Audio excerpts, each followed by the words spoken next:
All right, fifth grade. Today we're going to be looking at our last week of subtraction fractions. That's right, this is the third and last week in our unit of subtracting fractions. And so today we're going to put all of our knowledge that we've had so far into practice. Today we're going to be solving story problems. And we're going to be solving story problems with subtraction of fractions. And you can hear my son, he's going to join us as we solve these story problems. Well, let's look at the first one. All right, so when we look at this first one, it tells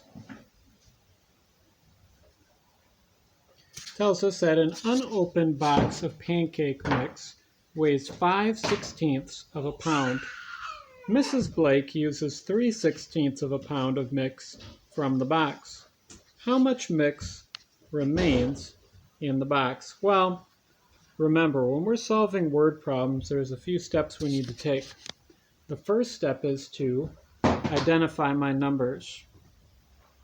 5/16 is one number. 3/16 is another number. All right, now we need to identify our operation. Well, here's your clue. We're still studying the subtraction unit, so it's going to be subtraction. But why? How do I know it's going to be subtraction? Well, because she used the 3/16 of a pound. And I want to know what's left. So when I'm using, when I'm taking away, take away, or using is another way to say subtraction. So let's write out our numbers. We have 5/16 subtract 3/16. All right. Now that I have my fractions listed like that, I'm going to go ahead and subtract. And remember, when I subtract, I don't change the denominator unless it's not common. I do have a common denominator, 16th, so I'm going to keep that. Now let's go ahead and subtract the numerators. 5 subtract 3 is 2. All right, so now I have 2/16. Now, before I find my label, I'm going to have to simplify. Can I simplify 2/16? Yes, I can. Remember, pull out your tens charts. What number can fit inside of 2 and 16s? Very good. 2 does. So down here, let's simplify it. 2/16. I'm dividing out 2 from each one. 2 divided by 2 is 1. 16 divided by 2 is 8. So I get simplified of 1/8. All right, now here's where some of us were forgetting in our last unit for addition fractions. I need to remember to write down my label. What should be my label? Well, let's look.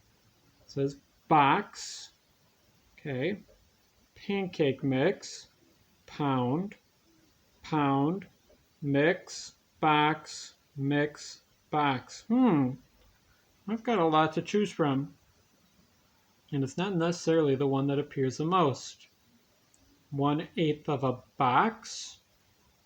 Maybe. 1/8 of pancake mix? That doesn't really make sense. Let's get rid of mix. 1/8 of a pound? Oh wait, actually, when I start my first number, it does say 5/16 of a pound. So that's going to be my label. Pound. So how much remains in the box? 1/8 of a pound. And if you figured out that she used 3/16 of a pound for one mix, she does not have enough powder left to make another full batch. She either needs to buy more or make a smaller batch next time. All right, put that into practice today on Toucan fraction number 13.